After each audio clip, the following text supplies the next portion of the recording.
বাংলাদেশের রাজনীতি এখন এক গভীর টানাপোড়েনের মুখে। প্রায় ১.৫ দশকের শাসনের পর শেখ হাসিনার নেতৃত্বাধীন সরকার প্রতিষ্ঠা পেয়েছে একটি ফ্যাসিবাদী শাসন হিসেবে, যেখানে গণতন্ত্রের হীনতা, বিরোধী কণ্ঠরোধ এবং রাষ্ট্রযন্ত্রের অপব্যবহারের অভিযোগ স্পষ্ট।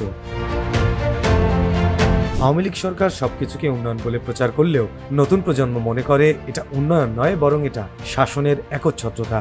শহর থেকে গ্রাম, বিশেষ করে শিক্ষিত তরুণদের মধ্যে এক নতুন রাজনৈতিক চেতনা তৈরি হচ্ছে। তারা চাইছে গডফাদার ভিত্তিক দলীয় রাজনীতির বদলে স্বচ্ছ নেতৃত্ব, জবাবদিহিতা এবং অংশগ্রহণমূলক গণতন্ত্র।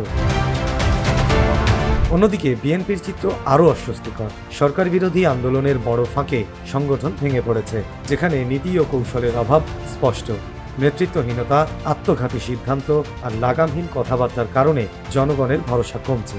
একসময়ের সম্ভাব্য বিকল্প শক্তি বিএনপি এখন নিজের পরিচয় সংকটে ভুগছে। এই শূন্যতার সুযোগ কাজে লাগাচ্ছে অন্য দলগুলো। জামায়াতে ইসলামীর ওপর নিষেধাজ্ঞা থাকলেও ৫ আগস্ট পরবর্তী সময়ে তারা মাঠে বেশ সক্রিয়। তরুণদের একটি বিশাল অংশকেও তারা পক্ষে নিয়েছে আদর্শিক প্রচারের মাধ্যমে। এক নীরব উত্থান, যেটি অস্বীকার করা যাবে না। অন্যদিকে রাজনৈতিক মঞ্চে দলগুলো এখন একেবারে বিপরীত মেরুতে।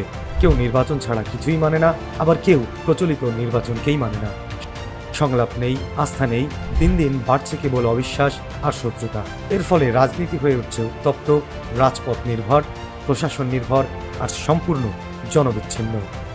এই অবস্থায় সবচেয়ে বড় প্রশ্ন আগামী নির্বাচন।